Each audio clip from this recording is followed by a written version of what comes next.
Guess what? I'm doing another scooter here. Joe brought me his Vespa. Say hi. How you doing? Tell us a little bit about what we got here. It's a 2004 Vespa ET4. It's got a 190 Melosi kit. You don't see people doing Melosi kits on these usually. No, not on an ET4. Most people don't build these bikes like this at all. This is what I consider your like cruiser. Yeah. You're gonna see this somewhere on South Beach, Yep. cruising around 35 miles an hour, and really not much more to it than that. No. But this is a little bit, I don't call it over the top, but it's full custom candy paint job, two-tone. You're shooting for the top for sure. You know, it's a lot different than it was when it was born. Yeah, I see that. Definitely. So we just ran it on the dyno. This is going to be kind of like a ongoing little project that's you're going to see a couple more times, I think, because we've got some more to do. But we baselined it here. We were able to get around 11 horsepower out of it, which is about right for the stock carburetor, which is all he's got right now. But we're going to be putting something a little bit spicier into this, and it should wake it up considerably. We do a little bit of CVT tuning, and I wouldn't be surprised if we don't see 80 miles an hour for sure, and probably around 15, 16 horsepower. That would be my goal for that setup. 80 miles an hour on 10-inch wheels? You like that? Yeah, that'd be fun. So stay tuned. We'll see a little more of that, and I gotta say, this is the first Vespa that I've had on here, so it's gonna be fun to see what we can get out of it.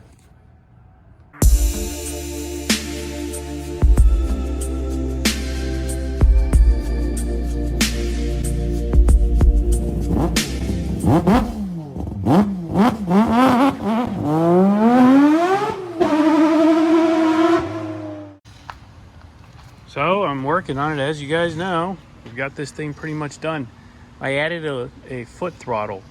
I know a lot of people have mentioned that, and I decided it was a good idea so I could have that little overpower of the mechanical or of the manual throttle over there. So basically this becomes like an idle adjustment now. So you got your low and high idle and get you up there. And then for a little bit of over rev, I don't want to rev this thing too high. I know it doesn't like that. So, but just for the sake of having that little bit, we put the throttle pedal in here.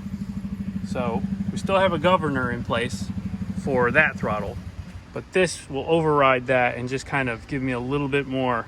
And I'll watch RPM here. I don't want to go over like 4,000 RPM, but it'll get me off of that 3,500 RPM governor that's in there right now. Give me that little extra 500 RPM, 600 RPM.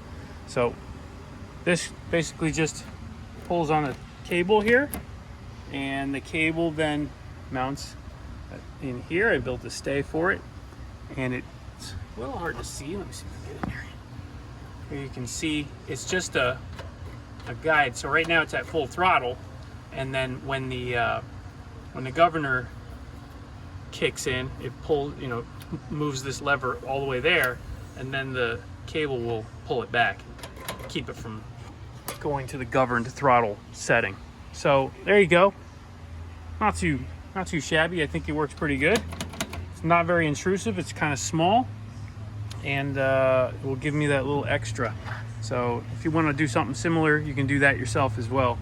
Pretty straightforward. Just make sure nothing touches the exhaust and it's all nice and solid.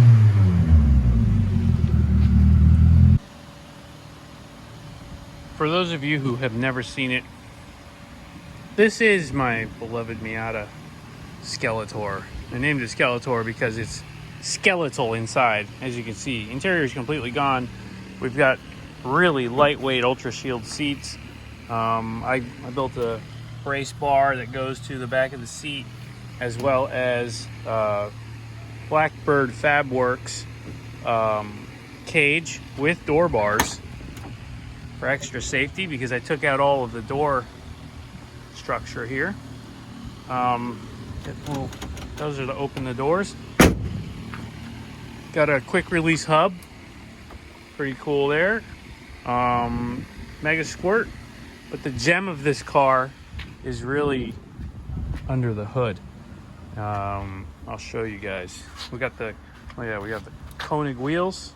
As you guys know, I love Koenig. It's really dirty because I've raced it. If you guys didn't see this car, last time I raced it, I think I took it to the firm with Tommy and Chris a long time ago, a couple of years, I think. And the car sat in storage. But let me show you under the hood.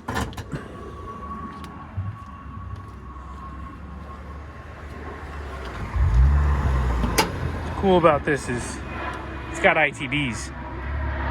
So it's been sitting a while and she's dirty, but the ITBs are there. That's a nice setup. And we've got a Marua header, so top end stuff here. It's not no cheapy there. This was a bear to tune, but I got it all dialed in. This also has the intake exhaust cam where you take a second exhaust cam and you put it where the intake is. You cut the timing lobe off the back, which goes onto the cam angle sensor, and then you basically run two exhaust cams, one in the intake side. It takes a little bit of retiming here. You just got to re-drill one of the cam gears and do that. So this has that as well. It was good for like 6 or 7 wheel horsepower.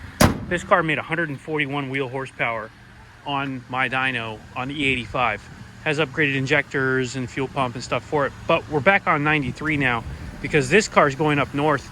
My friend Sahir, he's going to be taking the car and racing it because I'm not doing anything with it.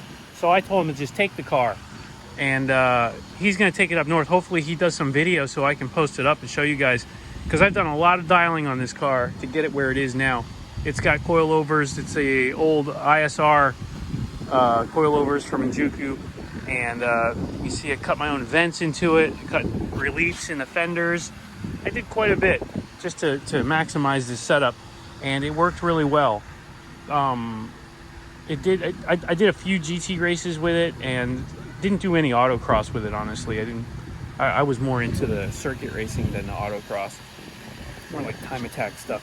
But you know, it handled it. Now, in its original form, or I should say not its original form, in its first iteration, I had a hood exit exhaust because it was turbo, but the motors just didn't last. Turbocharged, I was running about 230 horsepower, 220 horsepower on the E85, and it just wouldn't last on the track. I would just annihilate the motors. They would literally wear out racing.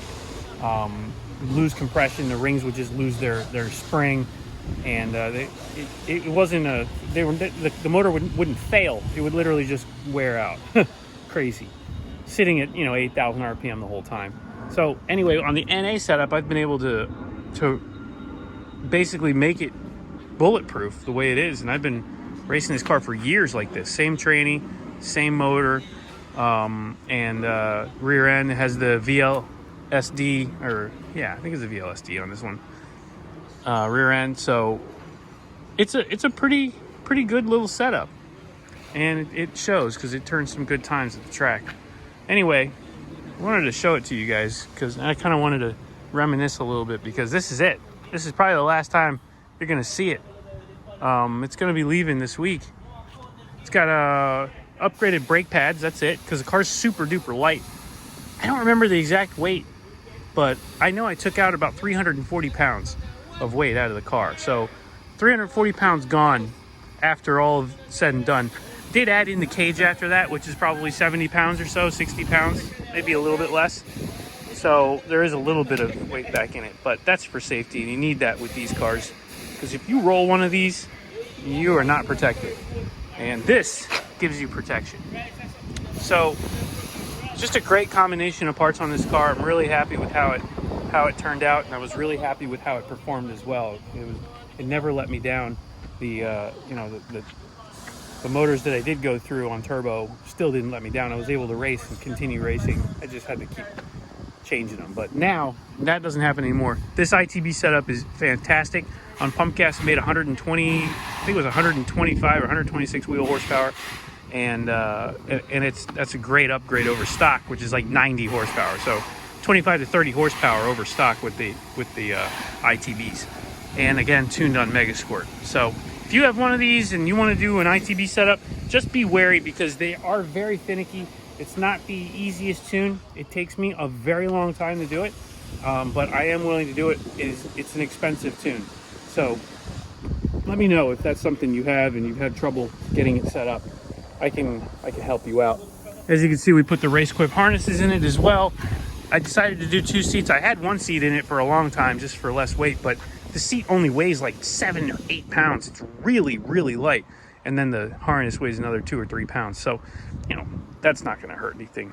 And I wasn't really too worried about it. And it's really cool because I'm able to give people rides in the car. So, anyway, just figured I'd show that to you guys. I hope you guys enjoy everything that I try to show you guys. And I'm really kind of sad. Now the car is pretty gnar in some places. You can see rust, you know, so I'm not too worried about condition. I do beat it up pretty bad. I had to actually cut the fenders to make these tires fit. These are 225s, 225 45 15s. So this is about the widest tire you can get on this car. And let me tell you, the handling was phenomenal. So with a fresh set of tires, I know Sahir is going to really enjoy this car. And I really wish him the best. And I hope that he opens some eyes up there. And you're not allowed to take the stickers off, bro. Got to keep that HP on there. Otherwise, he's going to break. Anyway, that's going to do it for this one. I will see you guys in the next one. Bye, Skeletor.